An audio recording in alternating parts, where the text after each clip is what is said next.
ஸ்ரீரங்கம், கரிசைலம், அஞ்சனகிரிம், தார்க்ஷாத்ரி, சிம்ஹாச்சலம், ஸ்ரீகூர்மம், புருஷோத்தமம், பதரி நாராயணம், நைமிஷம் என்பதாக பகவத் ராமானுஜர் ஆங்காங்கு விஜய யாத்திரை மேற்கொண்டு அங்கே எம்பெருமான்களை எல்லாம் மங்களாசாசனம் செய்தருளின அந்த வைபவங்களை எல்லாம் நாமும் ராமானுஜரை தொடர்ந்து சென்று அனுபவித்துக் கொண்டு வருகின்றோம்.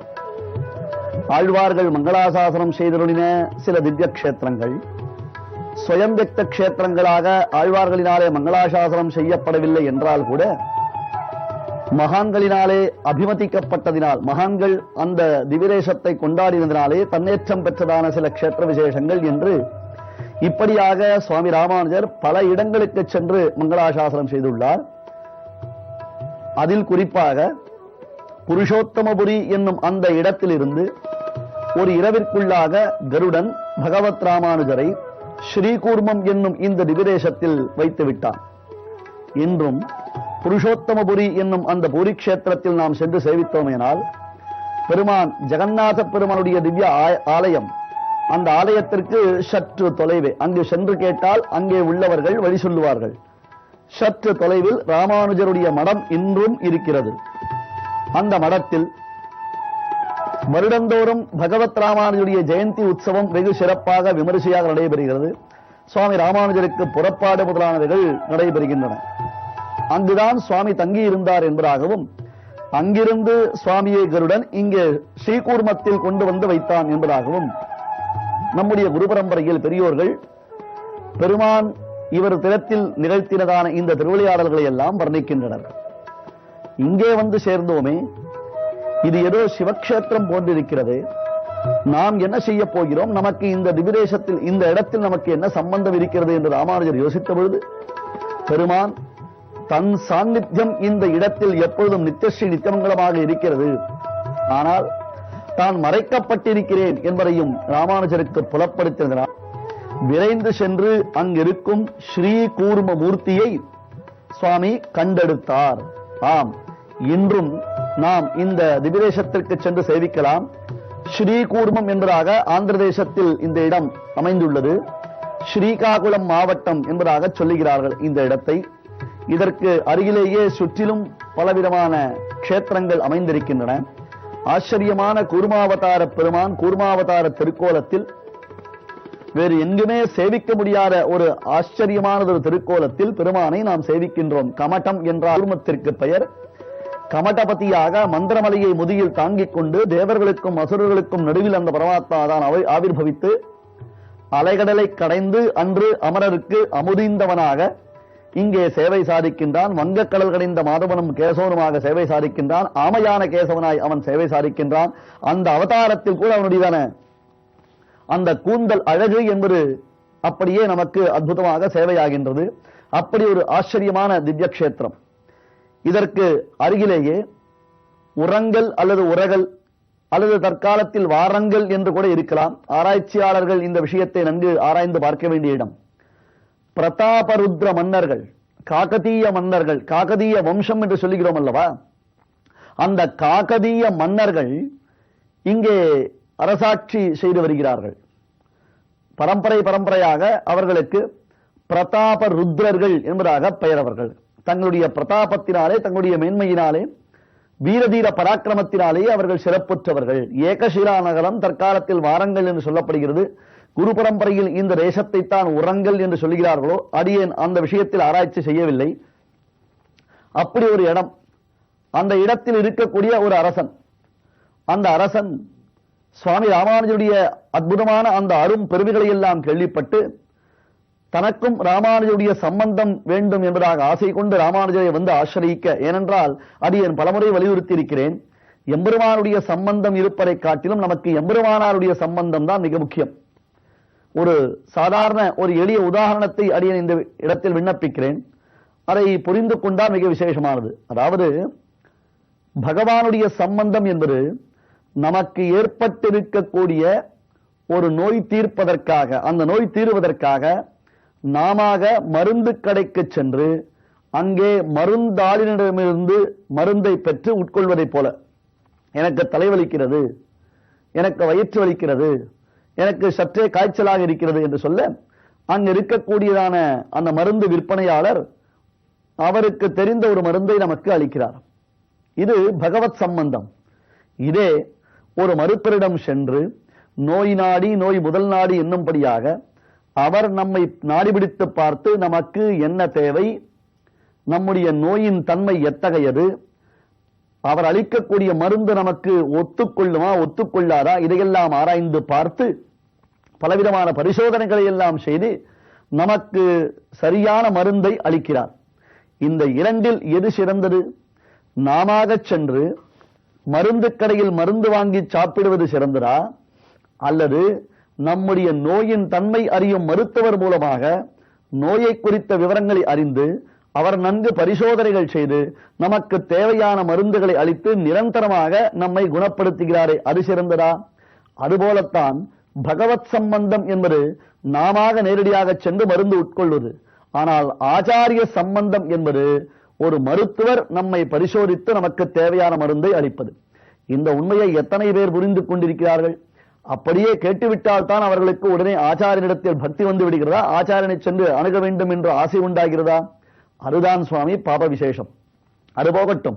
சரி, இப்பொழுது இந்த அரசன் ராமானுஜருடைய பெருமைகளை எல்லாம் தான் கேட்டு, அடடா, இது போன்றதொரு மகாத்மா தன் ராஜ்யம் வழியாக அவர் சஞ்சாரம் செய்கிறாரே, தன் ராஜ்யத்தில் அவர் தங்கியிருக்கிறாரே, நாம் என்ன பாக்கியம் செய்தோமோ என்பதாக நினைத்து ராமானுஜரை வந்து ஆசிரியித்தான்.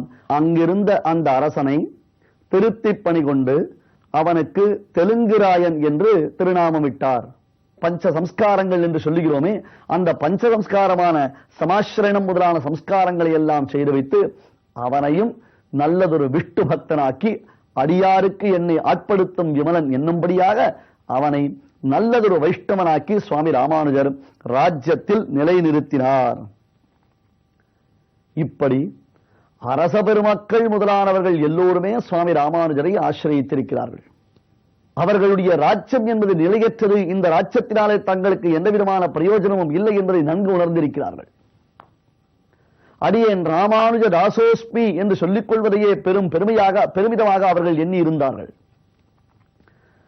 அதன் பின்னர் ஆந்திர தேசத்தில் பல க்ஷேத்திர விசேஷங்கள், குறிப்பாக சிம்ஹாச்சலம் என்னும் வராக க்ஷேத்திரம், அதுபோன்றே அகோபில க்ஷேத்திரம், ஸ்ரீ நிருசிம்மனுடைய அற்புதமானதொரு சம்பந்தம் பெற்றதான திவ்யதேசம், ஜ்வாலாஹோபில மாலோல குரோட காரஞ்ச பார்கவ யோகானந்த சத்ரவட பாவன நவமூர்த்தயா என்று 9 நரசிங்கன் உகந்துரையக்கூடிய திருப்பதிகள்.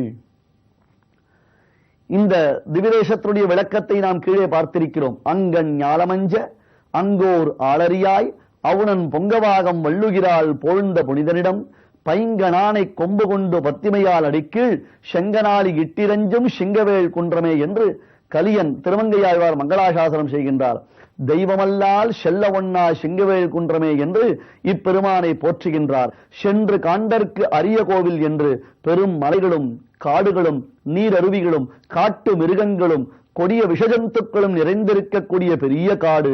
அஹோபிலம் அஹோபலம் அஹோவீரியம் அஹோ சௌரியம் அஹோ பாஹு பராக்கிரமஹா நாரசிம்ஹ பரந்தெய்வம் அஹோபிலம் அஹோபலம் அஹோவீரியம் அஹோசௌரியம் அஹோபாஹு பராக்கிரமஹா அஹோபலம் அஹோபிலம் என்று புராணங்களில் இந்த திவ்யதேசத்துடைய பெருமை காண்பிக்கப்படுகிறது. சிம்ஹாச்சலம் எனப்படக்கூடியதான வராக கஷேத்திரம், அதே போன்று அஹோபிலம் எனப்படக்கூடிய நரசிம்ம கஷேத்திரம். இவன்தானே வராகன், குரோடவராகம் என்பதாக அவனை நாம் வர்ணிக்கிறோம். குரோடா நரசிம்மன் என்பதாக நாம் அவனை போற்றுகிறோம். அந்த நரசிம்மனுடையதான பல ரூபங்கள், இப்படி பல திவ்யதேசங்கள் என்பதாக அந்தந்த திவ்யதேசங்களில் சுவாமி ராமானுஜர் அற்புதமான அரும்பெரும் பல திருப்பணிகளை எல்லாம் செய்து முடித்தார். ஆங்காங்கு இருக்கக்கூடிய மக்களை எல்லாம் நல்வழிப்படுத்தினார். எல்லோருக்கும் வைஷ்ணவத்துவ சித்தியை தான் உண்டாக்கினார். தன் திருவடியை வந்து ஆசிரியத்திருக்கக்கூடியதான பக்தர்கள் பாகவதோத்தமர்கள் என்பதாக எல்லோருக்கும் சதுபதேசத்தை செய்து வைத்தார். நம் சம்பிரதாயத்திற்கு விபரீதமான பொருளை எல்லாம் சொல்லிக்கொண்டு அடாது தங்களுடைய வாதச்செருக்கினாலே அவர்கள் வாதிகள் எல்லோரும் தலை தூக்கும் பொழுது அந்த வாதிகள் திரள்களை எல்லாம் தன் வாதத்திறமையினாலே அழித்தார். அவர்களுடைய வாதங்கள் அனைத்துமே தீயில் தூஷாவதைப் போல, பெரும் காற்று அடிக்கும் பொழுது பஞ்சுப்பொதி பறந்து விடுமா போலே இவருடைய ஆரண நூல் வழிச்செவ்வை அழித்திடும் ஐதுகருக்கு ஓர் வாரணமாய் அவர் வாதக்கதலிகள் மாய்த்தபிரான் ஏரணை கீர்த்தி ராமானுஷ முனியாக சுவாமி திகழ்ந்தார். ஆசேத்து ஹைமாச்சலம் சுவாமியினுடைய திவ்யமான அந்த திருப்பாதங்கள் சஞ்சாரம் செய்த பொழுது எல்லோரும் அகமகிழ்ந்தார்கள். தாங்கள் என்ன பாக்கியம் செய்தோமோ, இப்படி சுவாமி ராமானுஜரை நேரடியாக தரிசிக்கும் பாக்கியத்தை பெற்றிருக்கிறோம். ராமானுஜருடைய திவ்யமான திருவடித்தாள்களை நாம் இந்த தலையை சாய்த்து தளிர்புறையும் திருவடிகள் எம் தலை மேலவே என்று அவருடைய திவ்ய திருவடிகள் நமக்கு சிரோபூஷணமாக விளங்கும்படியாக நாம் பெருமைகளை பெற்றிருக்கிறோம் என்று இருமாப்பெய்தினார்கள். ஒரு பூப்பிரதட்சணமாக சுவாமியினுடைய திக் விஜய யாத்திரை ஏற்பட்டது. நடுவில் பல காலங்கள் ஆகிவிட்டன. திருவரங்கத்தை விட்டு புறப்பட்டு பல காலங்கள் ஆகிவிட்டன. திருவரங்கத்தில் உள்ளவர்களுக்கோ ராமானுஜரை விட்டு பிரிந்து விட்டோமே, எப்பொழுது எம்மி ராமானுஜ சேவிக்கப் போகிறோம் என்னும் ஒரு ஆவல் அவர்கள் உள்ளத்தில் இருந்தது. ஏனைய க்ஷேத்திரங்களில் இருப்பவர்கள் ராமானுஜரை சேவித்துக் கொண்டிருந்தால் கூட அனைத்திற்கும் தலைநகரமாக விளங்கக்கூடிய திருவரங்க திருப்பதியில் சுவாமி இருந்தாரேயானால் அதன் பெருமை அலாதியானது அன்றோ. ஆகையால் முதலியாண்டான் முதலான சிஷ்யர்கள் சுவாமி ராமானுஜர் மறுபடியும் எப்பொழுது திருவரங்க திருப்பதிக்கு விஜயம் செய்ய போகிறார் என்பதாக ஆவலுடன் அவருக்காக காத்துக் கொண்டிருந்தார்கள். அப்படி அவர்கள் காத்துக் கொண்டிருப்பதற்கு உரிய பலனும் கிடைத்தது. ராமானுஜர் வடதேசங்களில் தன்னுடைய விஜய யாத்திரையை முடித்துக் கொண்டு ஆங்காங்கு வாதிகளை எல்லாம் வெற்றி கொண்டு ஸ்ரீவைஷ்ணவ சித்தாந்தத்தை, விசிஷ்டாத்வைத சித்தாந்தத்தை ஸ்தாபித்துக் கொண்டு திருவரங்க திருப்பதியில் பெரிய பெருமாளாம் ஸ்ரீ ரங்கநாதனை சேவிக்க வேண்டும் என்று பேரவா கொண்டும் அங்குள்ள ஸ்ரீவைஷ்ணவர்களை அனுகிரகிக்க திருவுள்ளம் கொண்டும் மறுபடியும் திருவரங்க திருப்பதிக்கு எழுந்தருளினார். இனி திருவரங்க திருப்பதியில் ராமானுஜ விஜயம் தொடருகின்றது.